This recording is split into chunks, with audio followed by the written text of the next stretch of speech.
Have you ever felt like there's a little voice in your head, constantly judging everything you do? That little voice that tells you you're not good enough, not smart enough, not trying hard enough. Well, I want to tell you a story about a young woman named Maya, and how she silenced that critic in her head. This story might just change the way you see yourself. Maya's day always started the same way. The alarm would go off, and before her feet even hit the floor, the voice would start. "You stayed up too late again," it would whisper. "You're going to be tired all day." She'd look in the mirror, and the voice would chime in. "Look at those dark circles. You look terrible." At work, Maya was a talented graphic designer. She poured her heart into every project. But whenever she finished a design, the voice was right there. "Is that really your best work? The colors are off. The font is boring."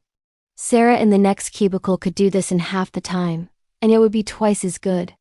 She would second-guess every choice, redoing her work until she was paralyzed by indecision. Her boss, Mr. Harrison, would often praise her. "Maya, this is brilliant. You have a real gift." But Maya couldn't hear it. The critic's voice was louder. "He's just being nice," it would say. "He has to say that. He doesn't want to hurt your feelings." So the compliments bounced right off her, leaving her feeling empty and fraudulent. She felt like an imposter, just waiting to be discovered. Her social life wasn't much different.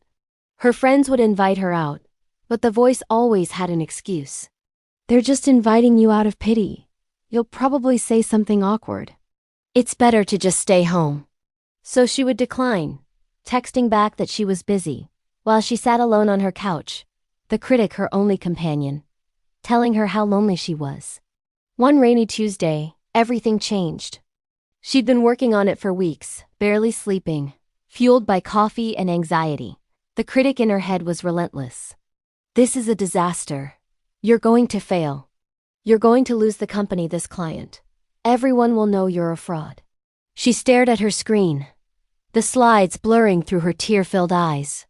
The critic's voice was a deafening roar. "You're pathetic," it screamed. "You can't even handle this. Just give up." And in that moment, something inside Maya snapped. She was so tired. Not just from lack of sleep, but tired of the constant barrage of negativity. Tired of feeling small and worthless. With a surge of frustration she didn't know she had, she spoke out loud to the empty room. "Shut up," she yelled. "Just shut up." The silence that followed was startling. For the first time she had fought back. She took a deep, shaky breath. She looked at her reflection in the dark computer screen. And she asked herself a simple question. Whose voice is that, really? It sounded like hers, but it wasn't her. It was a distorted, cruel version of her. She realized this critic wasn't a wise guide protecting her from failure. It was a saboteur, actively creating the very failures it warned her about. It made her second-guess her talent. It isolated her from her friends.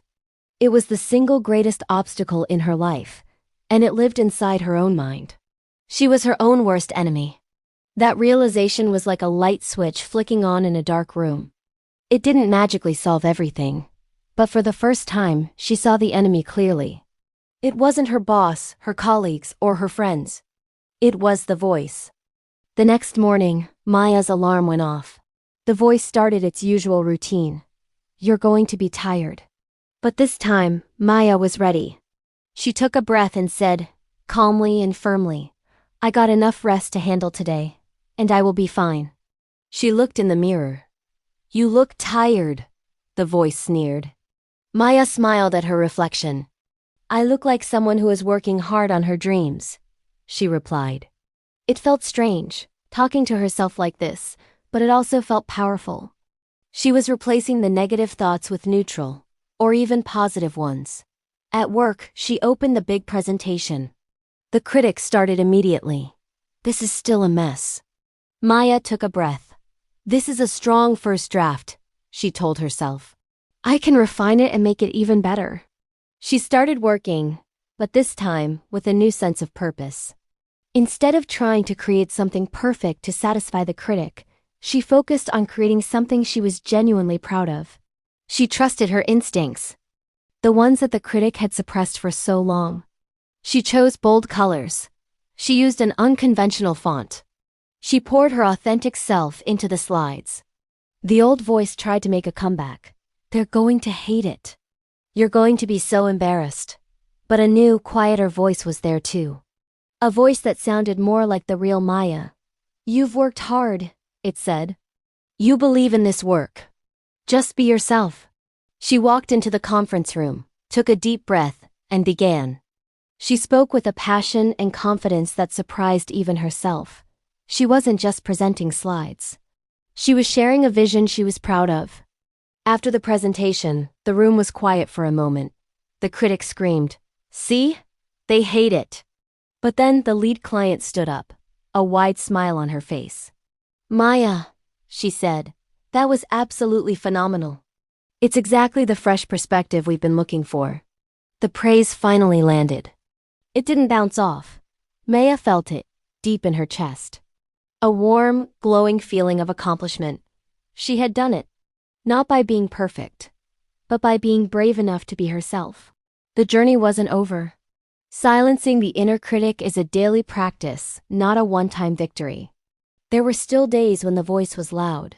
But now Maya had a new tool. She had her own voice. She started treating herself with the same kindness and encouragement she would offer a friend. When she made a mistake, instead of berating herself, she'd say, "It's okay.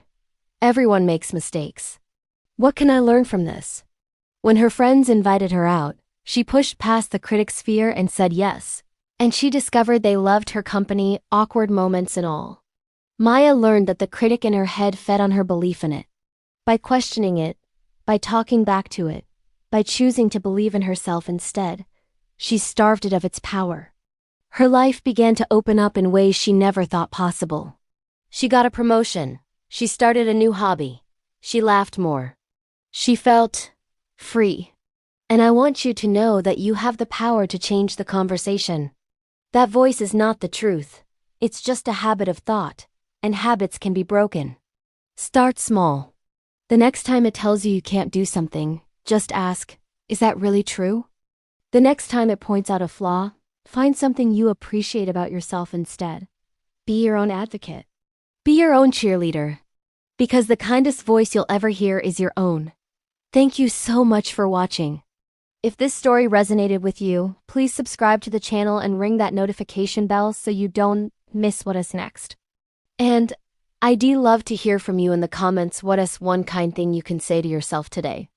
Now that we've talked about silencing our inner critic, what about the critics on the outside? In our next video, we were going to dive into how to handle external criticism and use it to fuel your growth instead of letting it tear you down. See you there.